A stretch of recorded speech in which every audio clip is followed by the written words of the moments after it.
வணக்கம். இது டிபிஎன் லங்காவின் பிரதான செய்திகள். அனுர அரசே மக்களின் இயல்பு வாழ்வுக்கு இடையூறாக இருக்காதே. பலாலி மக்கள் போராட்டம். செப்டம்பர் 5 முதல் ஜனாதிபதி தலைமையில் விசேட மக்கள் பேரணி தொடர். அனுர அரசு மீது கடும் கோபத்தில் மஹிந்த. இலங்கை வரலாற்றில் தண்டனை பெறப்போகும் முதலாவது முன்னாள் ஜனாதிபதி ரணிலாம் தப்பிப்பதற்கு பெரும் சதி. யாழில் இப்படியும் ஒரு சம்பவம். பெண் பிள்ளைகள் மிகுந்த அவதானம். ராயபக்ச மயமாகிய ஐக்கிய தேசிய கட்சி. சர்ச்சைக்குரிய பல தகவல்களை அம்பலப்படுத்திய ஆசுமாரசிங்க. யாழில் பெண்ணுடன் கைதான இருவர் விசாரணையில் அம்பலமான விடயம். பலாலி மக்களின் பூர்வீக நிலங்களை இராணுவ பிடியிலிருந்து விடுவித்து தமது இயல்பு வாழ்வை மீள உறுதிப்படுத்துமாறு கோரி நிலமிழந்த பலாலி மக்கள் இன்று 10வது வாரமாகவும் அமைதி வழி போராட்டத்தில் ஈடுபட்டுள்ளனர். பலாலி சந்தியில் போராட்டத்தில் ஈடுபட்ட மக்கள் அனுர அரசே மக்களின் இயல்பு வாழ்வுக்கு இடையூறாக இருக்காதே. எங்கள் பூர்வீக நிலங்களை எங்களிடம் மீள கையளி. எங்கள் நிலம் எங்களுக்கு வேண்டும். இராணுவ பிடியிலிருந்து எங்கள் காணிகளை விடுவி உள்ளிட்ட கோஷங்களை எழுப்பியவாறு தமது கோரிக்கைகளை வலியுறுத்தினர். ஜனாதிபதி அனுரகுமார திசாநாயக்க அண்மையில் காணி விடுவிப்பு தொடர்பில் வெளியிட்டுள்ள கருத்துக்களை நடைமுறைப்படுத்தி பலாலி மக்களின் பூர்வீக காணிகளை அவர்களிடம் மீள கையளிக்க வேண்டும் என்றும் போராட்டக்காரர்கள் வலியுறுத்தினர். இதேவேளை கடந்த வாரம் நடைபெற்ற போராட்டத்தில் கலந்து கொண்ட மக்கள் பலாலி செபஸ்டியார் ஆலயம் அமைந்திருந்த இடத்திலிருந்து கருப்பு உடை அணிந்து கருப்பு கொடிகளை ஏந்தியவாறு ஊர்வலமாக பலாலிச்சந்தி வரை சென்று பலாலிச்சந்தியில் அமைந்துள்ள வீதி சோதனை சாவடிக்கு முன்பாக ஒன்று கூடிய போராட்டக்காரர்கள் தமது பூர்வீக நிலங்களை விடுவிக்குமாறு கோரி பல்வேறு கோஷங்களை எழுப்பி போராட்டத்தில் ஈடுபட்டிருந்தனர். இந்நிலையில் காணி விடுவிப்பை கோரி முன்னெடுக்கப்பட்ட போராட்டத்தின் போது பொது போக்குவரத்துக்கு இடையூறு ஏற்படுத்தியதாக கூறி வேலனை பிரதேச சபை உறுப்பினர் அனுசுயா ஜெயகாந்த், ஜனநாயக கட்சியின் தலைவர் வேந்தன் உள்ளிட்ட 5 பேருக்கு எதிராக பலாலி போலீசாரும் உதவி போலீஸ் அத்தியட்சகரும் இணைந்து மல்லாகம் நீதிமன்றத்தில் வழக்கு தாக்கல் செய்துள்ளனர். இந்த விடயம் தொடர்பில் சம்பந்தப்பட்ட ஒருவரிடம் போலீசார் வாக்குமூலமும் பெற்றுள்ளதாக தெரிவிக்கப்படுகின்றது. எனினும் தமது பூர்வீக நிலங்களை மீட்டு இயல்பு வாழ்க்கையை மீள பெற்றுக்கொள்ளும் வரையில் தமது போராட்டம் தொடரும் என பலாலி நிலமிழந்த மக்கள் தெரிவித்துள்ளனர். ஜனாதிபதி அனுரகுமார திசாநாயக்க தலைமையில் எதிர்வரும் மாதம் 5ஆம் தேதி முதல் அனைத்து மாவட்டங்களையும் உள்ளடக்கும் வகையில் விசேட மக்கள் பேரணி தொடர் நடத்தப்படவுள்ளதாக அமைச்சர் நலிந்த ஜேதிச தெரிவித்துள்ளார். இதற்கு சமாந்தரமாக கிராம உத்தியோகத்தர் பிரிவு மட்டத்தில் கோட்டச்சபைகளை மீளமைக்கும் திட்டமும் செயல்படுத்தப்படும் என்றும் அவர் குறிப்பிட்டுள்ளார். களத்துறை பகுதியில் ஊடகங்களுக்கு கருத்து தெரிவிக்கும் போதே அமைச்சர் நலிந்த ஜேதிச இதனை தெரிவித்தார்.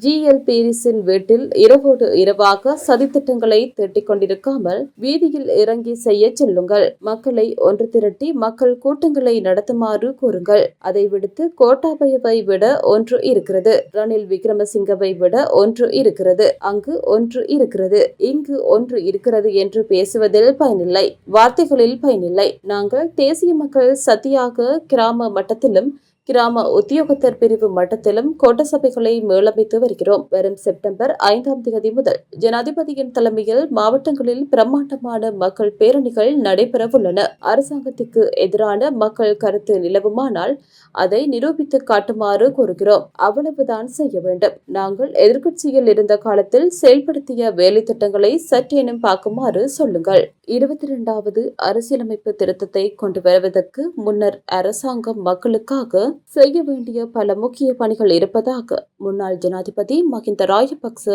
தெரிவித்துள்ளார். 22வது அரசியலமைப்பு திருத்தம் தொடர்பில் தற்போது அதிகளவில் பேசப்பட்டு வருகின்றது.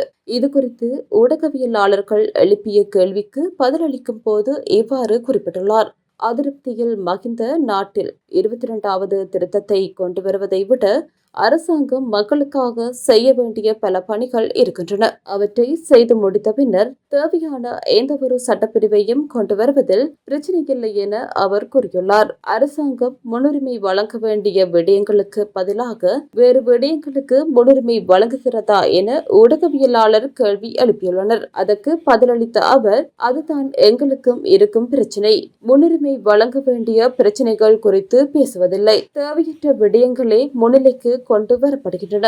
மேலும் நாட்டின் பொதுமக்கள் தற்போது அரசியலமைப்பு திருத்தத்தை விட முக்கியமான பல பிரச்சனைகளை எதிர்கொண்டு வருகின்றது. மக்களுக்கு இந்த பிரச்சனையை விட வேறு பல பிரச்சனைகள் உள்ளன. சிலர் உணவு, குடிநீர் உள்ளிட்ட அடிப்படை தேவைகளுக்காக சிரமப்படுகின்றனர். அந்த பிரச்சனைகளை தீர்க்காமல் தேவையற்ற பிரச்சனைகளுக்கு தீர்வு காண முயற்சிப்பதுதான் பிரச்சனையாக உள்ளது. மக்களின் அன்றாட வாழ்க்கையை பாதிக்கும் பொருளாதார மற்றும் சமூக பிரச்சனைகளுக்கு முதலில் தீர்வு காணப்பட வேண்டும் என்பதே எனது நிலைப்பாடாகும் என அவர் மேலும் தெரிவித்துள்ளார். நாட்டில் அரசாங்கத்துக்கு எதிராக மேற்கொள்ளப்படும் எதிர்க்கட்சியினரின் சதிகளின் பின்னணியில் முன்னாள் ஜனாதிபதி ரணில் விக்ரமசிங்கவே இருக்கின்றார் என்று ஜனநாயக தேசிய அமைப்பின் தேசிய அமைப்பாளர் நிருக்ச குமார தெரிவித்துள்ளார். ஊடகங்களுக்கு கருத்து தெரிவிக்கும் போதே அவர் மேற்கண்டவாறு குறிப்பிட்டார். ரணிலின் சதி தொடர்ந்தும் தெரிவிக்கையில், ரணில் விக்ரமசிங்க மீது நிதி முறைகேடு தொடர்பான பாரிய குற்றச்சாட்டுகள் உள்ளன. நீதிமன்ற விசாரணைகளின் மூலம் இந்த குற்றச்சாட்டுகள் நிரூபிக்கப்பட்டு அவருக்கு தண்டனை வழங்கப்பட்டால் இலங்கை வரலாற்றிலேயே தண்டனை பெற்ற முதல் முன்னாள் நிறைவேற்று அதிகாரமிக்க ஜனாதிபதியாக ரணில் விக்ரமசிங்க மாறுவார். சவுத் ஆசியன்ஸ் அண்ட் டயஸ்போரா அந்த தண்டனையிலிருந்து தப்பிப்பதற்காகவே சஜித் பிரேமதாச, நாமல் ராஜபக்ச மற்றும் சட்டத்தரணிகள் சங்க தலைவர் ஆகியோரை பகடைக்காயாக ரணில் பயன்படுத்தி வருகின்றார் என குறிப்பிட்டுள்ளார். யாழ்ப்பாணம் கோப்பாய் போலீஸ் பிரிவுக்கு உட்பட்ட பகுதியை சேர்ந்த 14 வயது சிறுமியை கடத்தி சென்று பாலியல் துஷ்பிரயோகத்திற்கு உள்ளாக்கிய குற்றச்சாட்டில் 27 வயது இளைஞர் கைது செய்யப்பட்டுள்ளார். கோப்பாய் போலீஸ் பிரிவுக்கு உட்பட்ட பகுதியில் வசிக்கும் 14 வயது சிறுமியை காணவில்லை என அவரது பெற்றோர் போலீஸ் நிலையத்தில் முறைப்பாடு செய்துள்ளனர். முறைப்பாட்டுக்கு அமைய விசாரணைகளை முன்னெடுத்த போலீசார் அச்சுவேலி பகுதியை சேர்ந்த 27 வயதான இளைஞரை சிறுமியை கடத்தி சென்று தனது பாதுகாப்பில் வைத்துள்ளார் என்பதை கண்டறிந்தனர். அதைத் தொடர்ந்து அந்த இளைஞரை கைது செய்த போலீசார் சிறுமியையும் மீட்டுள்ளனர்.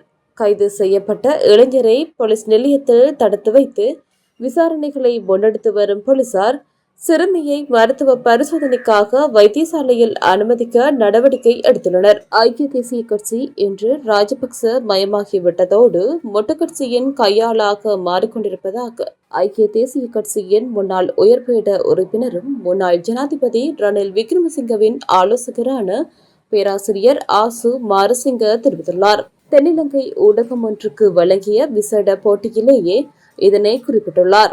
இதில் அவர் மேலும் தெரிவித்த கருத்துக்கள்: ஐக்கிய தேசிய கட்சியில் இன்று நான் இல்லை.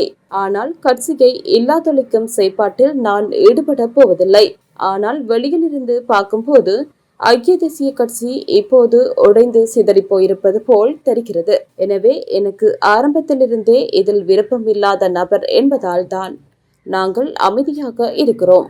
அதனால் தற்போதைய சூழ்நிலையில் ஐக்கிய தேசிய கட்சிக்குள் எங்களால் அரசியல் செய்ய முடியும் என்று நான் நம்பவில்லை. அந்த காரணத்தினால் தான் அமைதியாக இருக்கிறேன். வேறு அரசியல் கட்சிக்கு செல்லவும் இல்லை. ஆனால் என்ன நடக்கிறது என்று பார்த்து கொண்டிருக்கிறோம். ராஜபக்சக்கள் அன்று ரணில் விக்ரமசிங்கவை ஜனாதிபதியாக்குவதற்கு 2 காரணங்கள் வலுவடைந்திருந்தன. அது தொடர்பில் அண்மையில் ரணில் விக்ரமசிங்க ஒரு நிகழ்வில் உரையாற்றும் போது தெரிவித்திருந்தார். 1.5 வருட காலத்தில் 104 சட்டமூலங்கள் அனைவரிடமும் பேசி முடியாது என்று கூறிய பிறகு இறுதியில் ரணில் விக்ரமசிங்கவிடம் வந்தார்கள். இந்த காலத்தில் நாட்டின் பொருளாதாரம் வீழ்ச்சியடைந்திருந்த சூழ்நிலையில் ராஜபக்ச குழுவினருக்கு அல்லது கோட்டாபய ராஜபக்ச ஓடிப்போன பிறகு ரணிலை தவிர வேறு புகலிடம் இருக்கவில்லை. அவருக்கு அதை பொறுப்பேற்க வேண்டியதாயிற்று. அவர் இதை பொறுப்பேற்றார். அவர் அந்த சவாலை எதிர்கொண்டார். அவர் 2 வருடங்களுக்குள் நாட்டில் இருந்த சூழ்நிலையை முற்றிலும் மாற்றினார். வீழ்ச்சியை நோக்கி சென்ற பொருளாதாரத்தை 5.2% ஒரு வருடத்தில் மாற்றினார். அவருடன் தோளோடு தோள் நின்று நாங்கள் வேலை செய்தோம். அதற்காக நாடாளுமன்றத்தில் ஜனாதிபதியின் நாடாளுமன்ற விவகார ஆலோசகராக அந்த 1.5 வருட காலத்தில் 104 சட்டமூலங்களை உருவாக்க நாங்கள் செயற்பட்டோம் என குறிப்பிட்டிருந்தார். யாழ்ப்பாணத்தில் 1,70,00,000 ரூபாய் பெறுமதியான நகைகளை கொள்ளையடித்தமை, உடைமையில் வைத்திருந்தமை மற்றும் உடந்தையாக செயற்பட்டமை உள்ளிட்ட குற்றச்சாட்டில் பெண் உள்ளிட்ட 3 கைது செய்யப்பட்டுள்ளனர். யாழ்ப்பாணத்தில் 3 வெவ்வேறு இடங்களில் இடம்பெற்ற கொள்ளை சம்பவம் தொடர்பில் விசாரணைகளை முன்னெடுத்து வந்த சாவகச்சேரி போலீசார் பொம்மைவெளி பகுதியைச் சேர்ந்த பிரதான சந்தேக நபரை கைது செய்தனர். கைது செய்யப்பட்ட நபரிடம் முன்னெடுக்கப்பட்ட விசாரணைகளின் அடிப்படையில் பெண் உள்ளிட்ட இருவரை கைது செய்தனர். கைது செய்யப்பட்டவர்களிடம் முன்னெடுக்கப்பட்ட விசாரணைகளில் கொள்ளையடிக்கப்பட்ட நகைகளை வெவ்வேறு இடங்களில் அடகு வைத்து பணம் பெற்றமை தெரிய வந்துள்ளது. அதன் அடிப்படையில் அடகு வைக்கப்பட்ட நகைகளை மீளப்பெற விசாரணைகளை முன்னெடுத்துள்ள போலீசார் சம்பவத்துடன் தொடர்புடைய மேலும் சிலரை அடையாளம் கண்டுள்ள நிலையில் அவர்களையும் கைது செய்வதற்கு நடவடிக்கை எடுத்துள்ளனர். ஜனநாயக சோசலிஸ்ட் கொடி வடக்கு மாகாண கல்வி அமைச்சின் செயலாளர்கள், மேலதிக அரசாங்க அதிபர்கள் உள்ளிட்ட மாவட்ட செயலக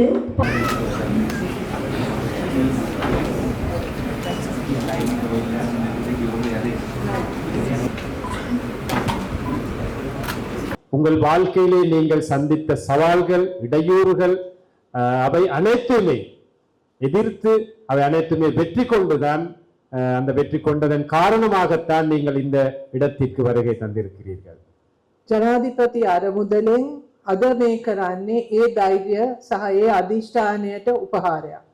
ஜனாதிபதி நிதியத்தினால் இன்று நாங்கள் செயற்படுத்துவது அந்த துணிச்சலுக்கு, அந்த தைரியமிக்க அந்த செயற்பாட்டுக்கு இன்னும் வலுவூட்டும் வகையிலே உங்களை முன்னேற்றி வைப்பதற்காக. ඒ උපහාරය අපි කරන්නේ ඔබ ආදර්ශමත් ශිෂ්‍ය ශිෂ්‍යාවන් නිසා. அந்த உதவி கரங்களை நாங்கள் நீட்டி இருப்பதே நீங்கள் முன்னுதாரணமான மாணவர்களாக இருப்பதனால். ඔබ දිහා බලා පන්නරයක් ගන්න, ඔබ දිහා බලලා මටත් මෙතනට එන්න පුළුවන් කියන තව ශිෂ්‍ය ශිෂ්‍යාවන් දසදහස් ගානක් ඉන්නවා. உங்களை பார்த்து எங்களுக்கும் இந்த இடத்துக்கு வரலாம் என்று உங்கள் பின்புலத்திலே இருக்கும் மாணவர்கள் உங்களை பார்த்து துணிச்சல் அந்த செயற்பாடுகளை இன்னும் நல்ல முறையிலே முன்னுக்கு வரலாம் என்ற எண்ணத்துடன் உங்களை பார்த்து அவர்களும் உங்கள் நிலைக்கு வர வேண்டும் என்ற அந்த துணிச்சலை ஏற்படுத்துவதற்குத்தான் இந்த உதவிக்கரங்களை நீட்டிருக்கின்றோம். ඔබ සියලු දෙනා ඔවුන්ටත් ධෛර්යයක්. நீங்கள் அனைவருமே அந்த ஏனைய மாணவர்களுக்கும் ஒரு முன்னுதாரணமாக திகழ்பவர்கள்.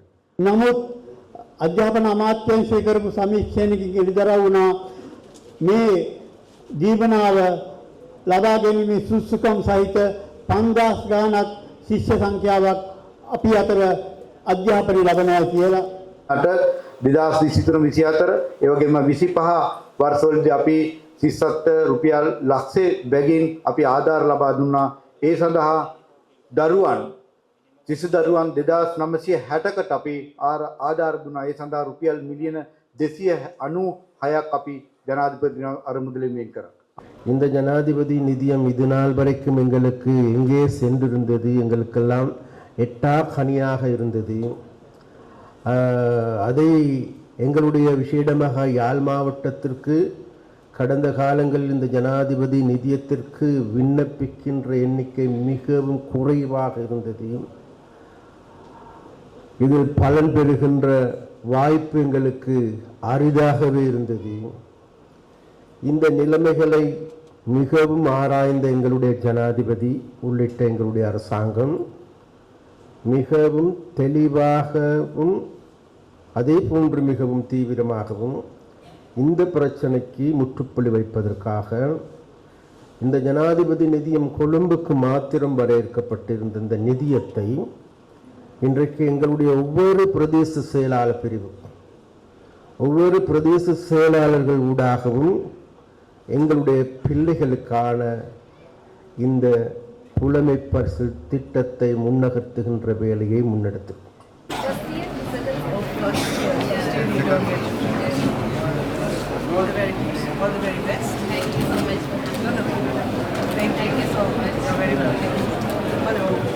Miss Sivasakthi Lakshika.